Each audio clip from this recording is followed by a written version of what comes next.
السلام علیکم، میں ہوں آپ کی رائٹر عروج احمد اور آج میں اپنے ناول زندگی مارچ کا 30، 31 اور 32واں منظر پڑھنے جا رہی ہوں۔ تو چلیں شروع کرتی ہوں۔ وہ قائمہ زاویے کی ایک عمدہ لکڑی سے تیار کی گئی کرسی سے ٹیک لگائے مسلسل کسی سوچ میں گم تھے۔ وہ اچھی خاصی مشکل میں پڑ چکے تھے۔ کئی سال پہلے والی غلطی دہرائی جانے والی تھی۔ وہ تو لجین سے سبحان کے متعلق بات بھی کر چکے تھے۔ اب وہ کیسے اسے فرقان کے لیے منع کر کے اس کا ذہن تبدیل کر سکتے تھے؟ انہیں لجین کی بات بار بار یاد آ رہی تھی کہ میں سبحان بھائی سے نکاح کے لیے راضی ہوں، مگر اب میں اسے کیا کہوں کہ سبحان مکر گیا ہے اور فرقان کے لیے ضد کر رہا ہے۔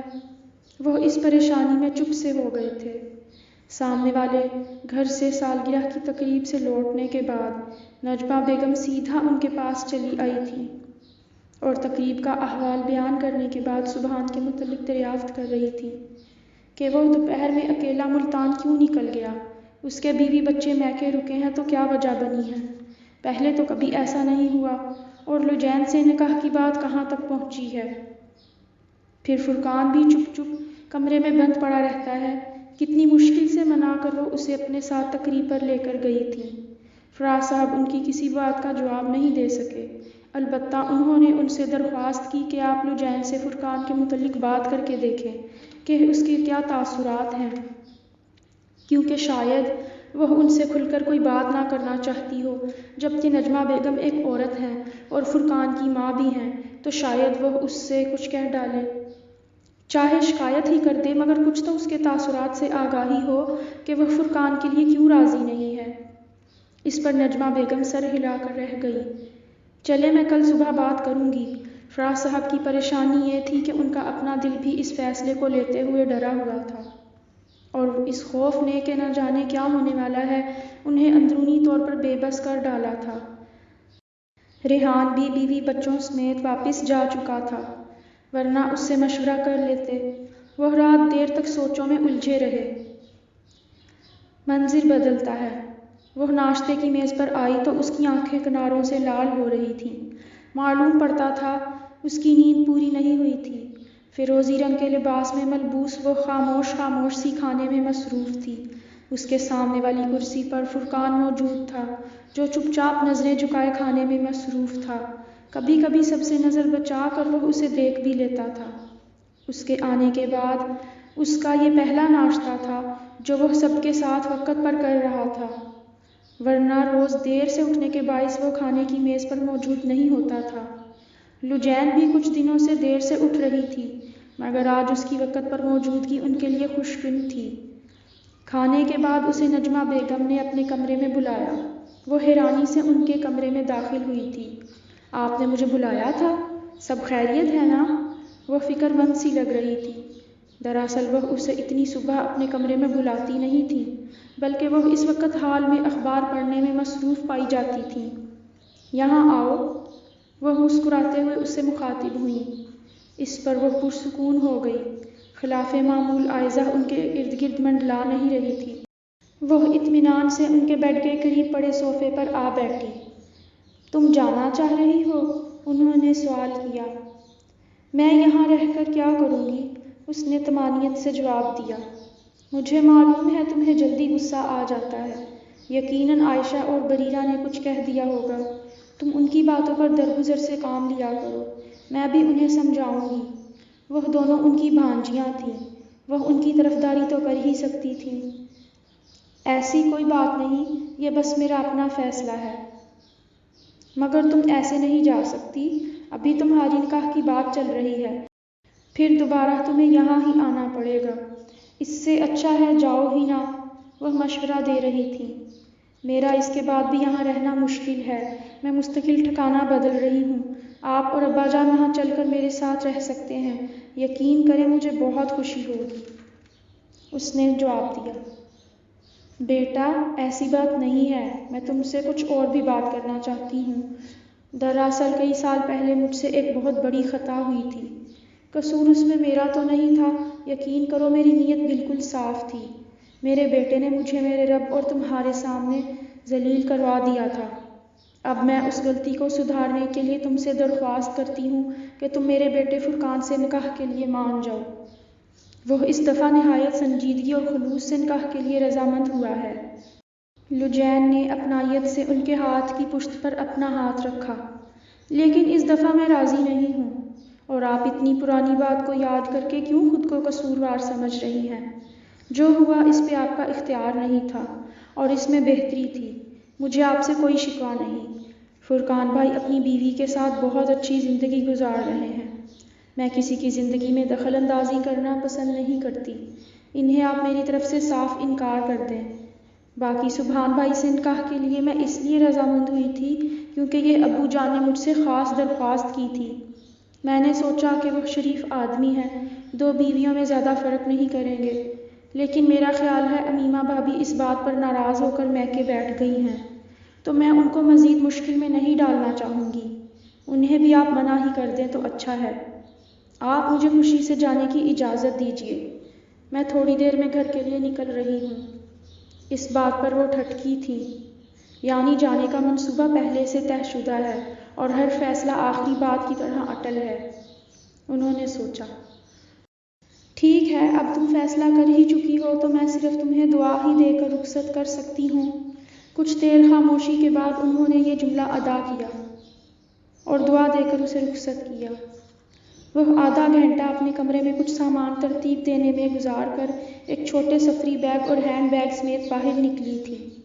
گھر میں خاموشی چھائی تھی۔ اس نے داریہ کو آواز دی۔ داریہ کہیں نہیں نظر آئی تو وہ اسٹڈی روم کی طرف بڑھ گئی۔ داریہ اپنے دادا جان سے ایک کتاب پڑھنے میں مصروف تھی۔ داریہ آپ جاؤ، دادوں سے ملاؤ، پھر ہم نانو گھر کے لیے نکلتے ہیں۔ داریہ نے دادا جان سے جانے کی اجازت لی اور کتاب لے کر اپنی ماما کو پکڑائی۔ ماما یہ بھی رکھ لیں، مجھے دادا جان نے دی ہے، میں وہاں جا کر پڑھوں گی۔ اس نے کتاب ماما کو دی اور وہاں سے چلی گئی۔ اچھا، تو یعنی جانے کی تیاریاں ہو چکی ہیں؟ انہوں نے تعجب سے سوال کیا۔ میں نے آپ کو کل صبح بتایا تو تھا۔ اس جواب پر وہ لاجواب سے ہو کر خاموش ہو گئے۔ میں جب نویان ہاؤس میں شفٹ کر لوں گی تو آپ کو لینے آؤں گی۔ آپ ہمارے ساتھ رہیں گے تو ہمیں بہت خوشی ہوگی۔ اس پر وہ سر جھکا کر کچھ سوچوں میں ڈوب گئے۔ اپنا خیال رکھیے گا، اب میں چلتی ہوں۔ اس نے سر جھکایا تو انہوں نے اس کے سر پر ہاتھ پھیرا۔ وہ جلدی میں تھی، سلام دعا کے بعد وہ باہر نکل آئی۔ داریہ انہیں بتانے لگی کہ دادو گھر پر نہیں ہیں۔ وہ چپ چاپ اپنی کار پورٹ سے نکال کر داریہ کو لے کر وہاں سے نکل آئی۔ منظر بدلتا ہے۔ بڑے سے ہال میں تیز روشنیوں کے درمیان ایک ہی آواز بلند تھی۔ محفل بھی خوب سجی تھی، رونق بھی خوب لگی تھی۔ آڑھے تیڑھے چہروں والے مرد نشیوں کے سے انداز میں واہ واہ کے فقرے دہراتے ہوئے مستانوں کسی کیفیت میں سرشاری کے عالم میں سر ہلا رہے تھے۔ جو شاعر شعر کہہ رہا تھا وہ بھی شکل سے کوئی دیوانہ سا مجنوں لگتا تھا، اور پیچھے بیٹھے شاعر بھی کسی اور ہی دنیا کے نمائندے لگ رہے تھے۔ ناظرین و حاضرین میں کچھ تو بڑی توجہ سے شاعر کے اشعار سننے میں مصروف تھے، اور باقی کچھ تصویریں کھینچنے اور بیزاری سے فون پر کسی سے گفتگو کرنے میں مصروف تھے۔ ایک وہی تھی جو اداس چہرے کے ساتھ خاموشی سے بیٹھی شعر سننے میں مگن تھی۔ اس کے قریب بیٹھی وانیہ تصویریں اور ویڈیو بنانے میں مصروف تھی۔ لجین نے بیزاری سے تنگ آ کر اسے کونی ماری۔ بس کرو، کیا یہ اس قابل ہیں کہ ان کی تصویریں بنا کر اسٹیٹس پر ڈالی جائیں؟ اس پر وانیہ منہ کا زاویہ بدل کر رہ گئی۔ میں تو اس لیے تصویریں بنا رہی ہوں کہ ہمیں آسانی سے دنیا کا 8واں عجوبہ دیکھنے کو مل رہا ہے، یہ منظر محفوظ کر لینا چاہیے۔ اس پر لجین ٹھنک کر اسے دیکھتی رہ گئی۔ دنیا کا 8واں عجوبہ؟ واہ، کیا کمال تشبیہ دی ہے! وانیہ ویڈیو بناتے ہوئے سر ہلا کر رہ گئی۔ انگریز لوگ شاعروں کو دنیا کے ذہین ترین انسان قرار دیتے ہیں، مگر دیکھو یہ لوگ تو دنیا کے سب سے کھپے ہوئے مجنوں معلوم ہوتے ہیں۔ زمانہ حاضر کے شاعروں کا یہ حال ہے تو ماضی کے شاعروں کا کیا حال ہوتا ہوگا؟ اس نے ایک لمبے بالوں والے ملنگ حلیے کے شاعر کو دیکھ کر تبصرہ کیا تھا۔ جو سب سے زیادہ دانشور اور پڑھے لکھے شاعر ہیں وہ علم کے بوجھ سے پریشان معلوم ہوتے ہیں، کیا بنے گا اس دانشور طبقے کا؟ لجین مسلسل تبصرہ کیے جا رہی تھی۔ وانیا نے موبائل بند کر کے رکھتے ہوئے افسوس کا اظہار کیا۔ ایک بھی شاعر کی شاعری دل کو چھونے والی نہیں۔ اب جو اگلا شاعر آ رہا ہے، دیکھو اس نے کیا مواد تیار کر رکھا ہے۔ اس پر وہ دونوں اگلے شاعر کی منتظر ہو گئیں۔ وہ اکڑے ہوئے شلوار کرتے پر واسکٹ پہنے، گلے میں بڑے بڑے موتیوں کی مالا لٹکائے، لمبے بالوں کو جھلاتے ہوئے بے فکری سے اٹھ کر اسپیکر کی جانب چلا آ رہا تھا۔ اسی اثنا میں وہ اسٹیج پر پھسل گیا اور اس کا دماغ ٹھکانے لگا تو جلدی سے اٹھ کر کھڑا ہونے کی کوشش کرنے لگا۔ اس واقعے نے لوجین کو کھلکھلا کر ہنسنے پر مجبور کر دیا تھا۔ ہال میں موجود آدھے سے زیادہ لوگ اسے دیکھ کر ہنسنے پر مجبور ہو گئے، جبکہ شاعر اسپیکر سنبھال کر ایک مزیدار سی بات کہہ ڈالتا ہے جو سب کی توجہ اپنی جانب کھینچنے کی صلاحیت رکھتی ہے۔ وہ جو ہنس پڑے ہیں اپنی جفاؤں پر، یہی تو ان کی ادائے دل نشینی، ادائے دل بر وفا ہے۔ واہ بھئی واہ، واہ!